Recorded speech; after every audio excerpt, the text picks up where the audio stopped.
नमस्कार दोस्तों, आज की श्रृंखला में हम बात करेंगे भारत में चित्रकला। चित्रकला के क्षेत्र में बात करें तो भारत में मुख्यतः दो भागों में चित्रकलाओं को बांटा जाता है। एक भारतीय चित्रकला और दूसरी आपकी है लोक चित्रकला, जिनमें से सबसे ज्यादा प्रश्न पूछे जाते हैं भारतीय चित्रकला की। भारतीय चित्रकला को भी हम देखें तो इसका वर्गीकरण भी दो भागों में किया जाता है मुख्य रूप से। एक मिलेगा जिसे हम कहते हैं भित्ति चित्रकला और दूसरा मिलता है जिसे हम कहते हैं कैनवास या पट्ट चित्रकला। भित्ति चित्रकला के जो चित्र हैं वो सामान्यतः दीवारों पर बनाए जाते हैं और याद रखिएगा भित्ति चित्रकला का आरंभिक साक्ष्य मिलता है भीमबेटका में। भीमबेटका की बात करेंगे तो भीमबेटका वही साइट है जिसे यूनेस्को की विश्व विरासत सूची में शामिल किया गया है और यहां से मानव के साक्ष्य देखने को मिलते हैं। इसके अलावा मानव के द्वारा बनाए गए भित्ति चित्रकला के साक्ष्य भी यहां से देखने को मिलते हैं। यह माना जाता है कि मुख्यतः यहां लाल रंग के चित्र मिलते हैं और सारे के सारे चित्र जो हैं वो मानव जीवन और आखेट से संबंधित मिलते हैं। इसके अलावा अन्य रंग भी मिलते हैं, लेकिन एग्जाम पॉइंट ऑफ व्यू से याद रखना लाल रंग महत्वपूर्ण है। इसी क्रम में हम बात करेंगे तो हड़प्पा चित्रकला। हड़प्पा के जो चित्र हैं वो सामान्यतः आपको दीवारों पर, मोहरों पर, सिक्कों पर और मिट्टी के बर्तनों पर चित्र देखने को मिलते हैं। यहाँ के चित्र भी मानव जीवन और शिकार पर आधारित देखने को मिलते हैं। इसी क्रम में हम बात करेंगे तो महत्वपूर्ण मिलती है अजंता चित्रकला। याद रखिएगा दोस्तों, अजंता चित्रकला महाराष्ट्र के औरंगाबाद जिले में है और यह बुद्ध चित्रकला के लिए जानी जाती है। अजंता चित्रकला अपनी फ्रेस्को और टेम्परा शैली के लिए प्रचलित है। अजंता की बात करेंगे तो फ्रेस्को का अर्थ होता है गीले प्लास्टर पर जो चित्र बनाए जाते हैं, जबकि टेम्परा का अर्थ होता है जो सूखे प्लास्टर पर चित्र बनाए जाते हैं। इसके अलावा यह माना जाता है कि 29 गुफाओं का साक्ष्य मिलता है जिनका संबंध बौद्ध धर्म से है, जिनमें से गुफा संख्या 16 ये मरणासन रानी की मूर्ति के चित्र मिलते हैं यहाँ पर। इसके अलावा याद रखना गुफा संख्या 17 जिसे चित्रशाला कहा जाता है। इसके अलावा बात करेंगे तो अगली चित्रकला मिलेगी एलोरा चित्रकला। याद रखिएगा एलोरा भी आपको महाराष्ट्र में ही मिलती है, लेकिन ये जो है 3 धर्मों के चित्र यहां पर देखने को मिलते हैं। यहां हिंदू धर्म की बात भी होती है, यहां जैन धर्म की बात भी होती है और यहां बौद्ध धर्म की बात भी होती है। ध्यान रखना यह हिंदू धर्म से अर्थ शैव धर्म से लगाया जाता है। यहां कुल 34 गुफाएं मिलती हैं और याद रखना अजंता और एलोरा की बात करेंगे तो दोनों को ही विश्व विरासत सूची में शामिल किया गया है।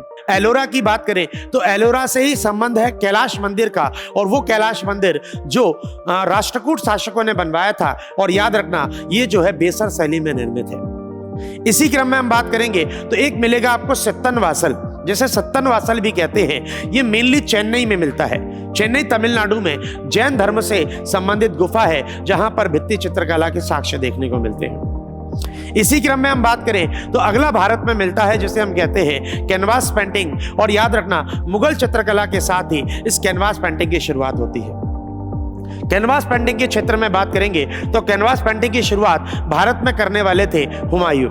याद रखना हुमायूं अपने साथ 2 पेंटर लेकर आता है, एक का नाम था मीर सैयद अली और दूसरे का नाम था अब्दुल समद। इन दोनों ने ही भारत में मुगल चित्रकला को आगे बढ़ाने का कार्य किया। याद रखने वाली बात यह है कि हुमायूं के बाद इस चित्रकला को आगे बढ़ाने का काम किया अकबर ने। अकबर का जो भी समय माना जाता है यह माना जाता है चित्रकला का व्यवस्थित काल। अकबर ने अपने समय पर तस्वीर खाने की शुरुआत की। अकबर के समय ही चित्रों को व्यवस्थित रखा गया। अकबर ने ही अपने चित्रों में लघु चित्रकला की शुरुआत की और अकबर के काल में ही याद रखिएगा दोस्तों पांडुलिपि चित्रण की शुरुआत की गई। अकबर के काल के 2 प्रमुख चित्रकार थे, एक दशवंत और एक था बसावन। याद रखना दशवंत बहुत ही महत्वपूर्ण चित्रकार था और दशवंत की बात करेंगे तो दशवंत ने रज़्मनामा जो कि महाभारत का फारसी अनुवाद माना जाता है, इसके चित्रों का जो है अंकन किया। महाभारत के चित्रों का अंकन रज़्मनामा में करने वाले कौन थे? दशवंत। इसके अलावा बसावन को याद रखना ये व्यंग्य चित्रकार माना जाता है और ऐसा माना जाता है इसके चित्रों में जो है व्यंग्यात्मक जो है चित्रण देखने को मिलता है। इसके एक चित्र में मजनू को कृष्णकाय घोड़े के साथ दर्शाया गया निर्जन क्षेत्र में विचरण करते हुए। इसी के बाद चित्रकला को आगे बढ़ाने का काम किया जहांगीर ने। याद रखिएगा दोस्तों जहांगीर का काल चित्रकला का चरमोत्कर्ष का काल माना जाता है और इन्होंने चित्रों के लिए एल्बम प्रथा की शुरुआत की। लघु चित्रकला और पांडुलिपि चित्रण को आगे बढ़ाने का कार्य किया, लेकिन साथ ही छवि चित्रण का विकास इसके काल में देखने को मिलता है।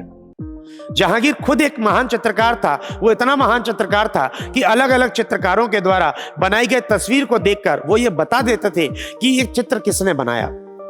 जहांगीर के चित्रकार में या जहांगीर के काल में ध्यान रखना, एक सबसे बड़ा चित्रकार था, सबसे फेमस चित्रकार था अबुल हसन। अबुल हसन वही चित्रकार है जिसने तुझो के जहांगीरी, जो कि जहांगीर की आत्मकथा मानी जाती है, उसका मुख्य कवर डिजाइन किया था।